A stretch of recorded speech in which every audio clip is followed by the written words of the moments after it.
Section 1. You will hear a conversation about accommodation rules. First, you have some time to look at questions 1 to 3.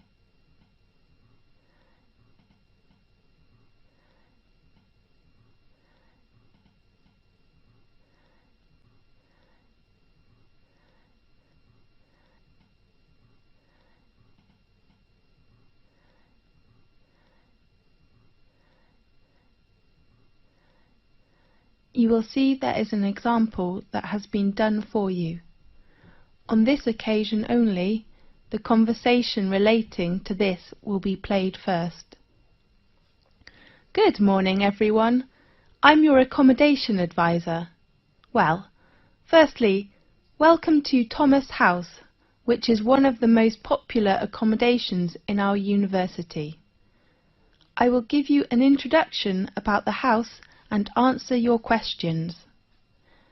The name of the house is Thomas House, so Thomas House has been chosen. Now we shall begin. You should answer the questions as you listen, because you will not hear the recording a second time. Listen carefully and answer questions 1 to 3. Good morning, everyone. I'm your accommodation advisor. Well, firstly, welcome to Thomas House, which is one of the most popular accommodations in our university. I will give you an introduction about the house and answer your questions. As you know, the building was constructed in the middle of the 18th century and was used by the family of Thomas. That's, of course, how the house and university got its name. We repaired it and added some new and modern facilities last year. Excuse me, advisor? Yes? What kind of facilities are there in Thomas House? There are 3 floors. A front hall and a dining room are on the ground floor. Does the house have a garden? Of course. And a garage? No. We don't provide parking lot to students. Okay. A small gym with some new equipment is on the 2nd floor. Does it have a computer room? No, I mean a leisure room on the 2nd floor, and you can find a comfortable lounge with a big balcony on the same floor. How about bedroom and bathroom? They are both on the top.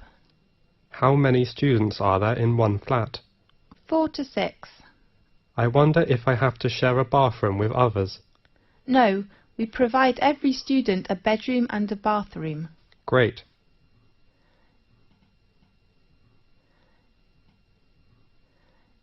Now, look at questions 4 to 10.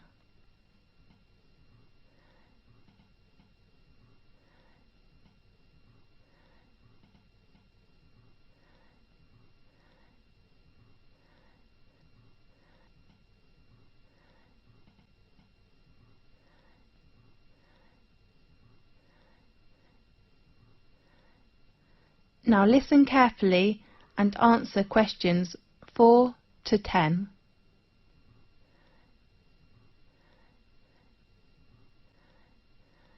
There are some rules in Thomas House. Firstly, smoking is not allowed in both your bedroom and the bathroom. Does the house have a smoking section? No, you can smoke on the balcony or outside the house. Advisor, is there a laundry in the house? Of course, laundry room is located on the right corner of the 2nd floor. Sure. But please do not use it after 11 o'clock. Is it free to us? In fact, you don't need to pay any bills which are included in your accommodation fee, but you have to pay laundry fee. How much? We offer 2 coin-operated washing machines. The large one is £2.50 and the small one is £1.60. If the lounge has a time restriction? Definitely. We ask all students to keep quiet and do not make noise after 11 o'clock. We know there is a backyard in the house. Yes. if we can park our car there? No, we do not allow parking in our yard. OK. Could we invite some friends to hold a party in the garden or lounge? We only allow party on weekends. Fine. The last rule is to pay attention to the opening time of the front hall. The door is locked at 11 p.m. and opened again at 6 a.m. in the next morning. Remember to take the front door key when you go out early or come back late. How could we get the front door key? You can go to Residence Office building and get your key in room 101. Sure. Well, any questions? This is the end of section 1. You now have half a minute to check your answers.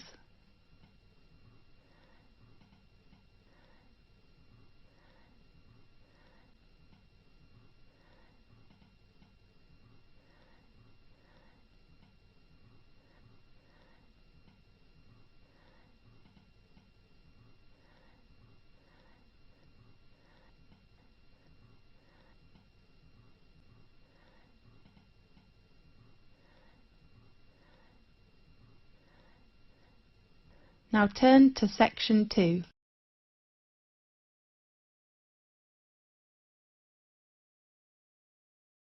Section 2. You will hear an introduction about sports matches. First, you have some time to look at questions 11 to 17.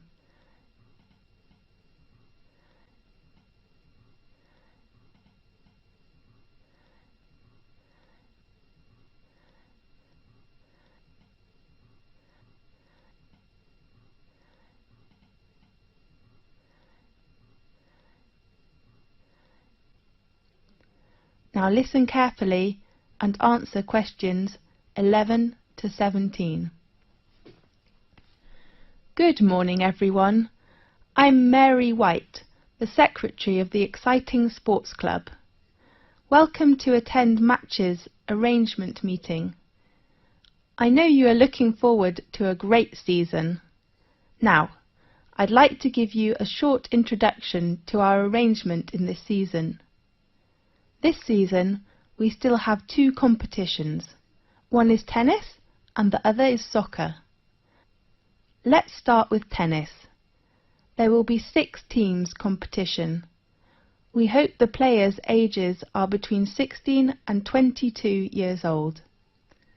While the number of soccer teams is only 4 in this season, because we hope all players' ages are no more than 20 years old. Now, in this new season there are some changes. The first one is the venue. We will arrange all our matches for both the tennis and soccer competitions in Magic Park instead of Darry Park, which was used last year. Tennis matches will be arranged on Court 2 and Court 4 will hold soccer matches. Our match schedule: all tennis matches will be played on Sunday afternoons. All matches will begin at 2 o'clock. Soccer matches in this season will be played at 7 o'clock on Saturday evenings. The joining fee is still £30, including a new sport gear. We still offer a week of training session before formal match for our new players. There are 2 training sessions at 3 p.m. to 5 p.m. on next Friday and Saturday afternoon. The fee is only £12. Now, I'd like to introduce the coach of each training session, George Hanson, who has been supervised the tennis teams for over 4 years, will still be coach this season. While we will invite a good soccer coach who has enough patience and professional skills to work as this season's soccer coach. His name is Paul Batt.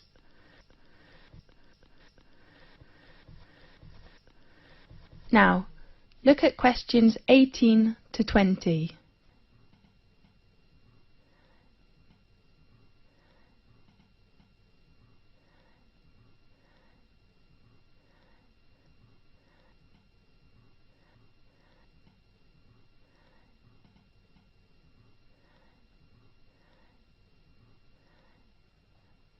Now, listen carefully and answer questions 18 to 20.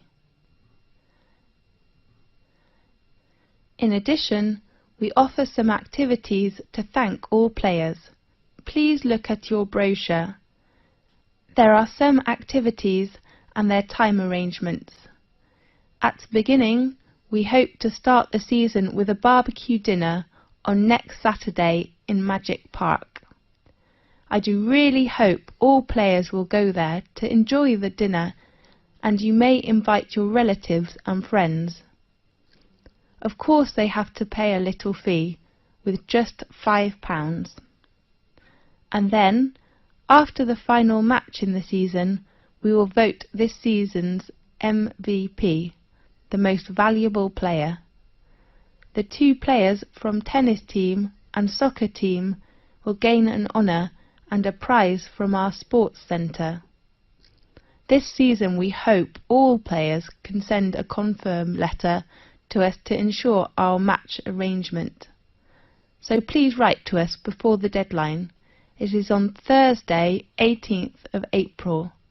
Our secretary, David Black, is in charge of collecting fees and your letters in this season. His room number is 214 and his phone is 332567. This is the end of section 2. You now have half a minute to check your answers.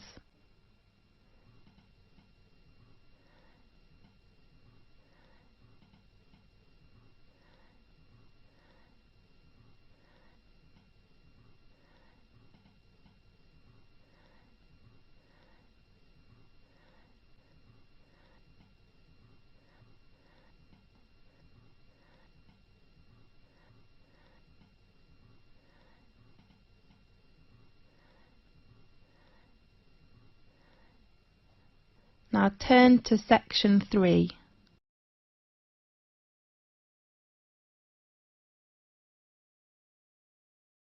Section 3. You will hear a conversation about a student thesis. First, you have some time to look at questions 21 to 24.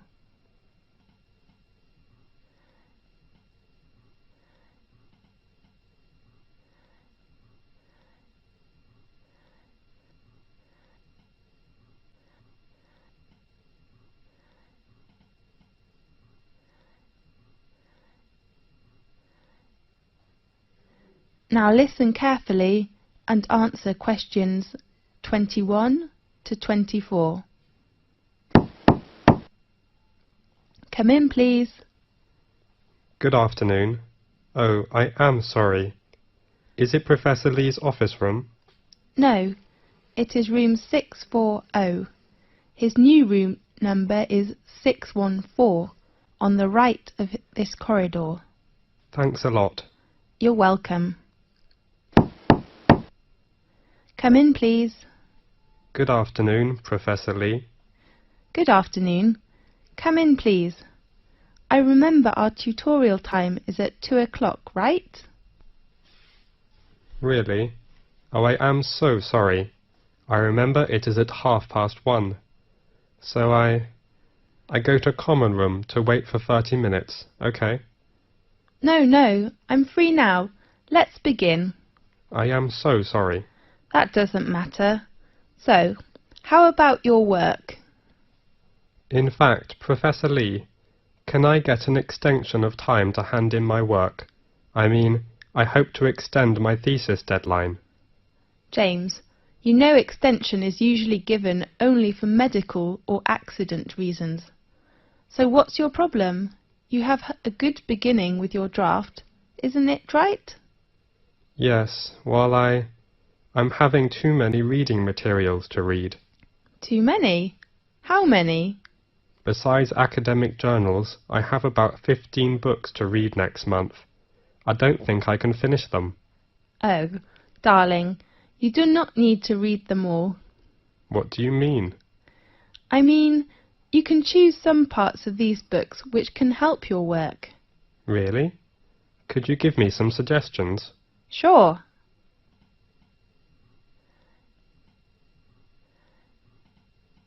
Now look at questions 25 to 30.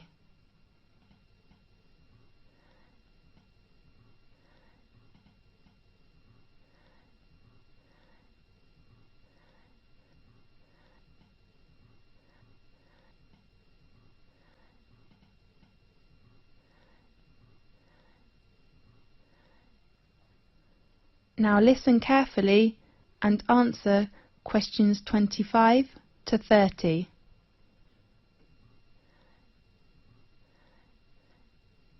Do you bring your reference book list? Yes, I take it. Let's see. First, the book by Bayer. I think it is really worth reading. Read it all? Yes, the topic of the book is nearly the same field with you. Okay, I'll read Bayer's book. The next author is Oliver. I heard that his argument is very strong, but the book is a little difficult. You are right, but I still recommend you to know about his argument, which will give you a lot of help. Fine. Do you think I should read Billy's book? About Billy. I have to say his work is very good, especially his research method, but you do not need to read it now. Right. The last author is Andrew. How about his book? In my opinion, the one by Andrew says the research findings. I mean, his last part is very excellent, clear and persuasive. I agree with you. I'm reading the book now. Great. How about others? I suggest you finish these books next month, and then we will talk about others, okay? Okay. Have you begun your research work? Yes. How are things going? That's okay, except the research method. What's wrong with the method? I have made some interviews, Yes. but I found they couldn't give me the data I need. Who are the interviewees? Some are our classmates and others are schoolmates. Oh no. James, it's better for you to interview some professionals. Do you think it is better for me to change another research method, such as questionnaire? I don't think you will have enough time to design it and then analyse your research data. That will waste you a lot of time. You're right. And pay attention to your reference. Reference books? No, I mean you should make clearly about what reference books you read, and then write them after your thesis. Okay, I'll make them clear. Fine. I hope to see your work quickly. I hope too. Thanks for your help, Professor Lee. That's okay. See you next time. See you. This is the end of section 3. You now have half a minute to check your answers.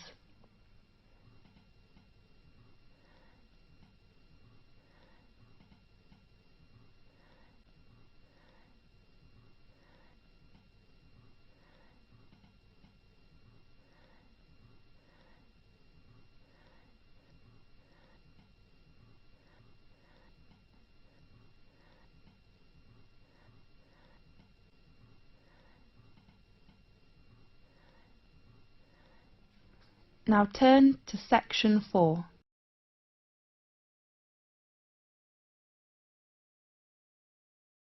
Section 4.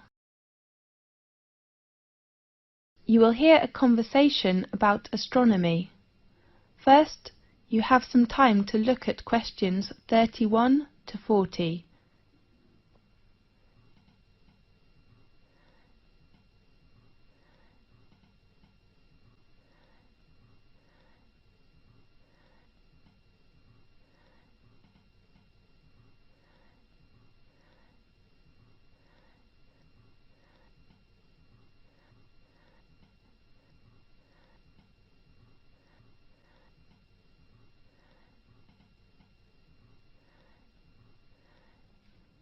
Now listen carefully and answer questions 31 to 40.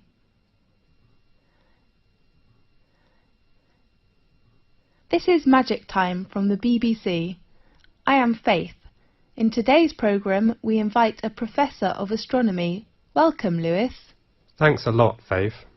What magic information will you introduce to us? We all know the Leonids in August are coming, so today let's talk about meteors. Good topic. At one time or another, almost everyone has glimpsed a swift little streak of light dashing across the night sky. Nearly everyone makes wishes when they see them, and blame both good and bad luck on their presence. Yes, these sudden celestial visitors are meteors. We often call it shooting star. The glowing trails are caused by the incineration of a piece of celestial debris entering our atmosphere. Many meteors are quick flashes, but some last long enough for us to track their brief course across the sky. Right. Now and then, a meteor truly will light up the night, blazing brighter than Venus, although rarely, even brighter than the moon, leaving in its wake a dimly glowing trail that may persist for minutes. Lewis, can we see some meteors every night in 1 year? Yes. Under a dark sky, any observer can expect to see between 2 and 7 meteors each hour, any night of the year. These are sporadic meteors. Sporadic meteors? Yes. Their source bodies, meteorids, are part of the dusty background of the inner solar system. Several times during the year, Earth encounters swarms of small particles that greatly increase the number of meteors. The result is a meteor shower, during which observers may see dozens of meteors every hour. Concentrations of material within the swarms may produce better than average displays in some years, with rates of hundreds per hour, and were treated to a truly amazing display in which thousands of visible meteors can be seen for a brief period. The phenomenon is called meteor storms, which are more magnificent than meteor showers. Aha! That's wonderful! Definitely. The meteors that appear during a meteor shower seem to come from one point in the sky. This illusion is an effect of perspective, just as a roadway seems to converge in the distance. Usually, meteor showers get the name of the constellation from which the meteors appear to radiate. Such as during the Perseid shower in August, meteors seem to streak from a point in the constellation Perseus. When is the biggest meteor storm? According to records, in 1833, a storm of 60,000 meteors an hour shocked the world. 60,000? That's unbelievable!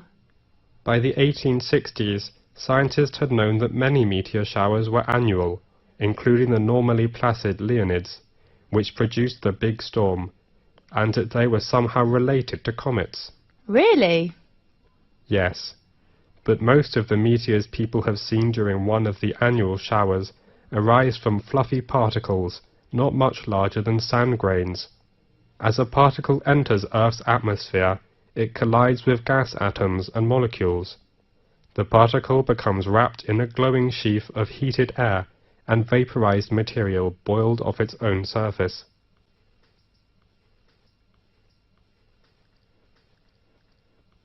Whether meteor is very near to us when it appears? No. In fact, it is an illusion. However, even well-trained professionals can be fooled, such as airline pilots have swerved to avoid meteors that were actually 160 kilometers away. A meteor that appears brighter than any of the stars and planets is a fireball. Fireball? That's so interesting. Yeah. Most meteors are seen 80 to 120 kilometers above the ground. Sometimes someone will claim to see a fireball land on a hilltop, but in fact a real fireball first appears at a height of about 125 kilometers and loses its brightness while still at least 20 kilometers above the ground. Yes. What colours do meteors have? Usually, most meteors look white, but some also appear blue, green, yellow, orange, or even red. What will happen if a meteoroid gets to the surface of the Earth without being completely vaporized? It will be a meteorite. I heard meteorites were long ago thought to be cast down as gifts from angels. Yes, and others thought the gods were displaying their anger. Really? As late as the 17th century, many believed they fell from thunderstorms. They were nicknamed thunderstones. Many scientists didn't believe the accounts of people who claimed to have seen meteors, and some experts were skeptical that stones could fall from the clouds or the heaven. Yes. One of the most significant meteorite events in recent history destroyed hundreds of square miles of forest in Siberia on June 30th, 1908. According to local witnesses, a ball of fire streaked through the sky and seemed to enter the atmosphere at an oblique angle.